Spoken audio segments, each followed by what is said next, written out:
On Meridian News, a woman saves her husband's life after their car plunges into a freezing river. And bargain hunters bring festive cheer to the region's shopping centres. We're after the ITV Nightly News.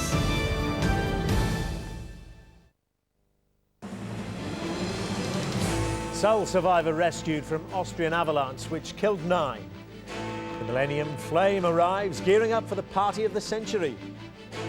Henley back in prison tonight after hospital checks. And Chelsea add to Sheffield Wednesday's woes.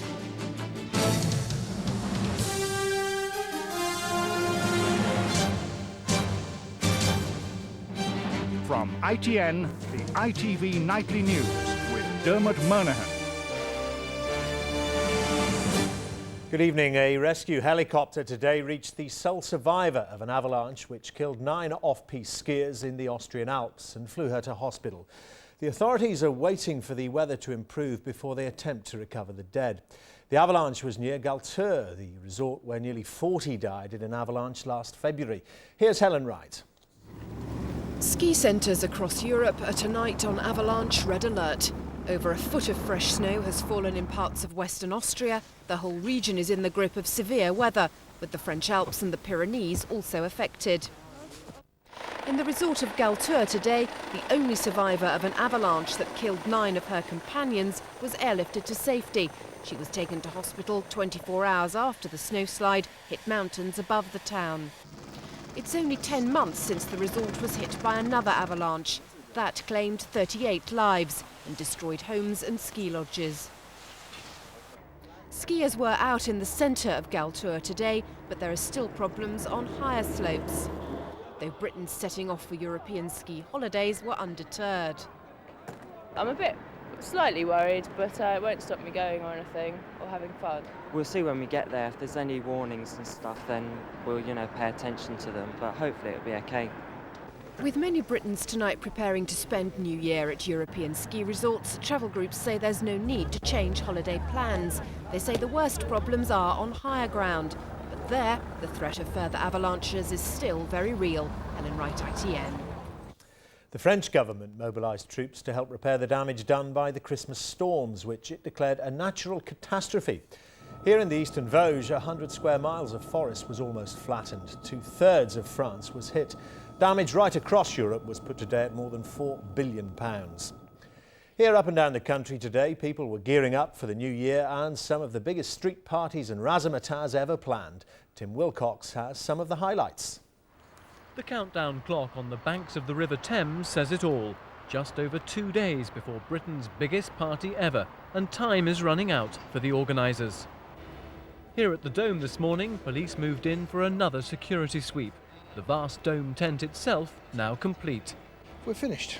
We're dusting off the last few bits and pieces. We're cleaning down the glasses. We're using the Windoline. And once you're using the Windoline, you're finished. Okay, we'll worry about that. At the same time, explosives experts were loading tons of fireworks onto a barge, one of a flotilla of 16 set to go off on the stroke of midnight. In front of Buckingham Palace, the Mall was being converted into a giant fairground, part of London's so-called big-time street party. Today also saw the arrival in London of the Millennium Flame, a light since May, and to be used by the Queen this Friday to ignite one of a chain of national beacons.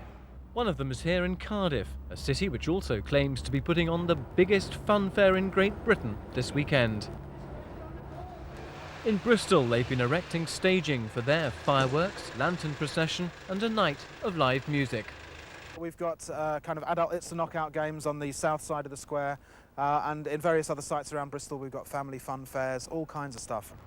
Liverpool was putting the finishing touches to its celebrations, which will feature big-name bands and a river of light across the Mersey. Outside of London and Edinburgh, Liverpool is the place to be on Millennium Eve. We've got the Cream concert at Pier Head, we've got the River of Light, we've got an ecumenical service, and we've got this great opportunity here for the people to enjoy themselves free of charge. In Belfast, there'll be more fun fairs, live bands and street entertainers. Workmen today committed to transforming the city in the few hours left. Weather permitting, huge crowds are expected at all the main city centres around the country. One of the biggest turnouts could be here in London, the capital preparing itself for 3 million partygoers on Millennium Eve. Tim Wilcox, ITN, Central London. And on New Year's Eve, ITN will be bringing you live coverage of the best of the Millennium celebrations from around the world. We'll be on the air every hour during the day here on ITV, showing what happens as midnight strikes in different time zones. We have a 2-hour special programme starting at 11 p.m. our time. The Moors murderer Myra Hindley was tonight back in jail in Suffolk after a day in hospital having tests. She was admitted after a suspected stroke or heart attack, but the doctors said this evening she was fit enough to leave. Harry Smith reports. Tonight, Myra Hindley is back at High Point Prison after being driven the 10 miles from hospital in an ambulance under police escort. This was after a day at West Suffolk Hospital where she'd been admitted for tests. There's still no confirmation of why Myra Hindley was suddenly rushed to this hospital, but the fact that she's now been released and is tonight back in High Point Prison suggests her condition wasn't as serious as first thought. Although it's not clear what Hindley is suffering from, reports that she was rushed from High Point after a stroke or heart attack are consistent with her medical history. 57-year-old Hindley, who's been told she'll spend the rest of her life in jail, is a heavy smoker and suffers from angina. She and Ian Brady were jailed in 1966 for the murders of 10-year-old Leslie Ann Downey and 17-year-old Edward Evans, whose bodies were found on Saddleworth Moor near Manchester. Both Hindley and Brady later confessed to killing 2 other children. Brady's being held at the top security Ashworth Hospital in Merseyside. He's also in poor health and collapsed on Monday due to a hunger strike. Tonight, despite their ill health, both Moor's murderers are now back behind bars. Harry Smith, ITN, Suffolk. John Major delivered a strong warning to William Hague tonight that he risked losing the next election if he took the Conservatives any further to the right. Writing in The Spectator magazine, the former Prime Minister warned of returning to a Thatcherite agenda. There are no votes in yesterday and many to be lost if the ghost of government past appears to lead the party by the nose, he said. He added that the left and centre of our party must be mobilised, for we cannot win the election without them. Chechen rebels said today they'd retreated from 2 key hills in their capital, Grozny, which had been under non-stop Russian bombardment. The Russians claimed the military operation was nearly over, but as ITN's Mark Webster reports, victory won't have come cheaply. Wrecks of Russian armour lie beside this road inside Chechnya. Clear evidence that all is not going to plan in the Russian campaign.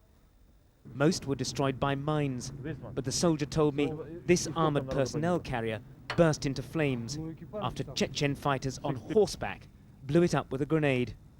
All 6 soldiers inside died. The very fact that there is this graveyard of Russian military hardware proves that the Chechen fighters have managed some successes, and that's despite the fact that there only seems to have been one serious attempt by the Russians to storm into Grozny. It's inevitable that when they try that again, there'll be many more casualties. So in reply, Russian bombs continue to rain death on Chechen fighters and civilians alike, including the Elikhanov family. Now in hospital, they were trying to flee Grozny when disaster struck. I saw the planes flying around, then suddenly the roof of my house blew off. 7 children were killed, including one of my sons.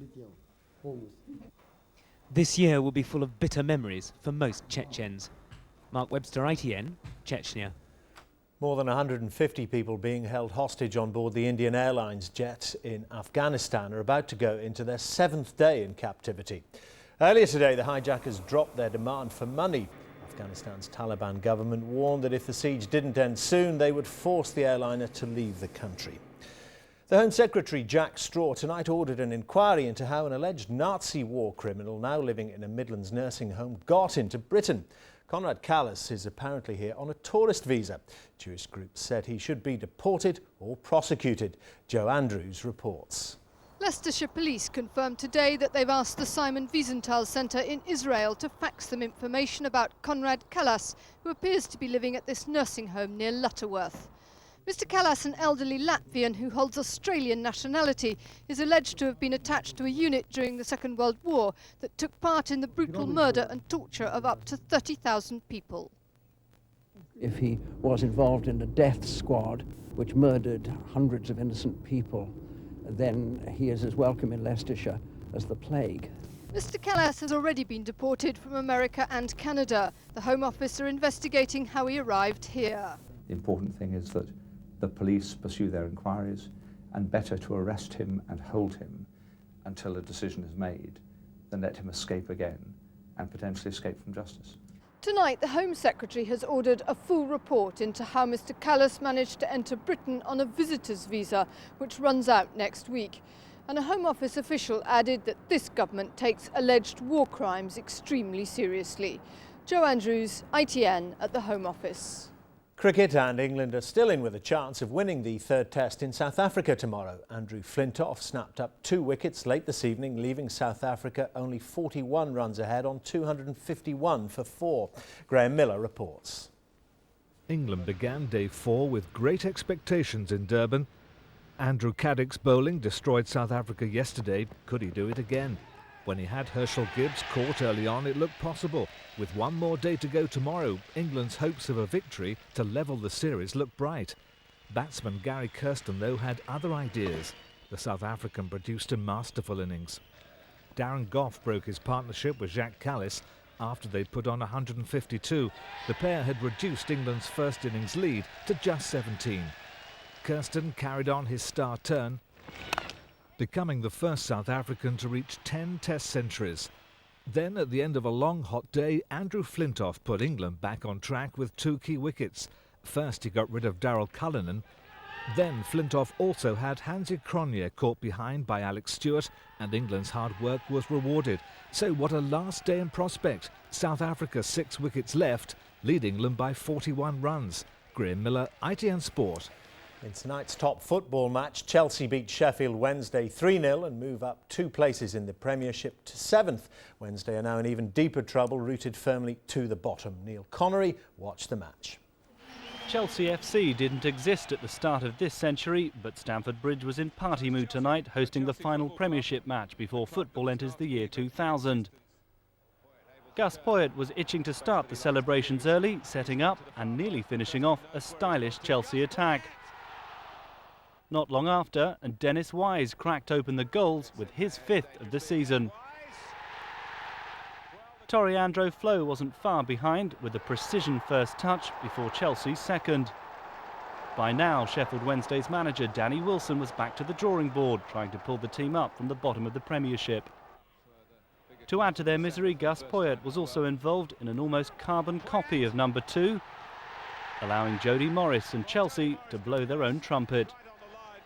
Once again, Gianluca Vialli had orchestrated a polished performance, which now means Sheffield Wednesday have gained only 9 points in 19 games.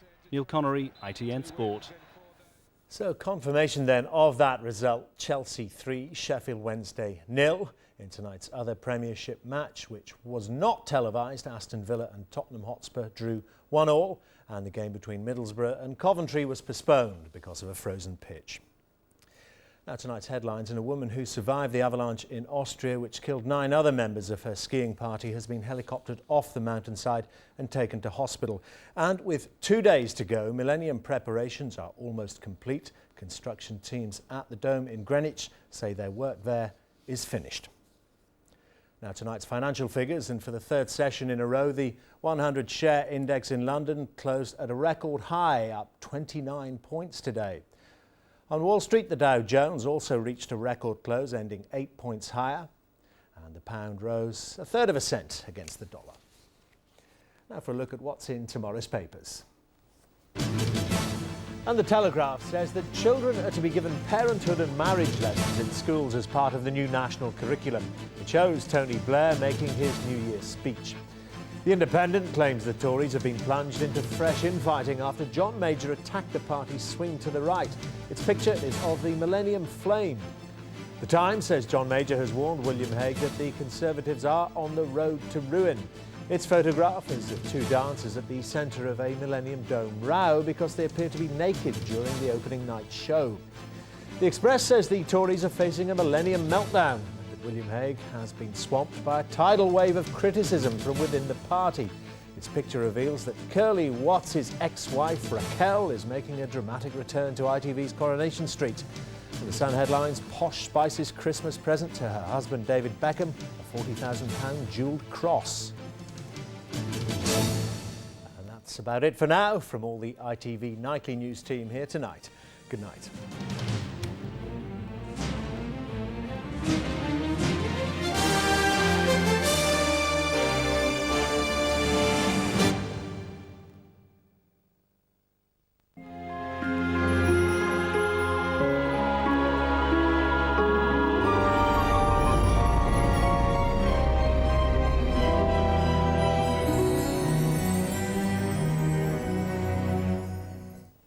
Good evening. Well, it was cold today, but at least it was bright and cheerful for most of us. Tomorrow will be cold, grey and wet for most of the time. You can see on the satellite picture there's a huge area of cloud that's piling in from the north and west. It's going to bring rain and perhaps some snow for a while across the north and eventually bringing grey, wet weather across the whole of Britain through tomorrow. But time for a frost before then.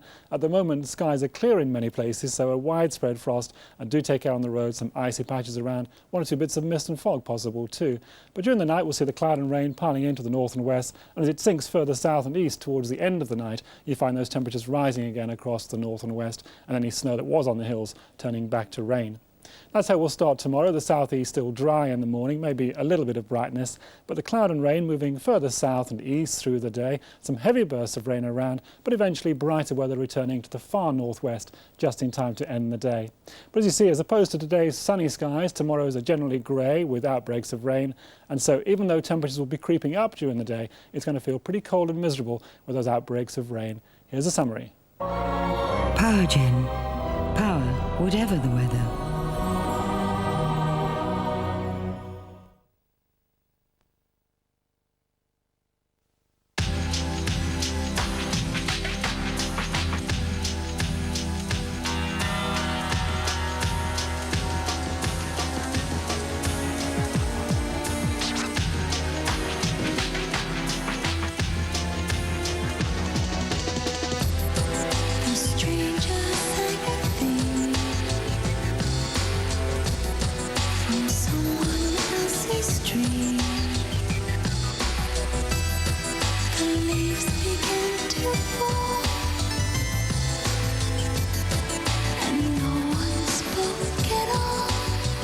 With more refinement, more performance, and more control.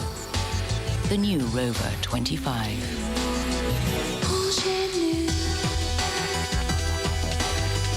Extraordinary drive.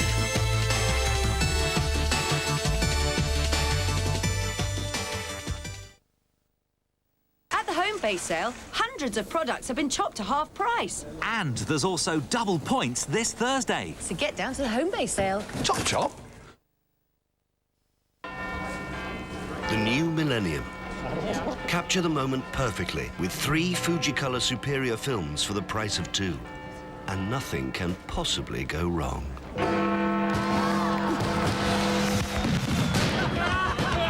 Fujicolor Superior. It's foolproof. When I grow up, I want to be stuck in a dead-end job. To never be told thank you. You're just a click away from the job you deserve. The Furniture Village sale is on now. Sumptuous sofas. At least 20% off everything. Beautiful beds. And up to 50% off lots of things. Delectable dining. Real choice, real value, real savings. You'll like what you find. At the Furniture Village sale.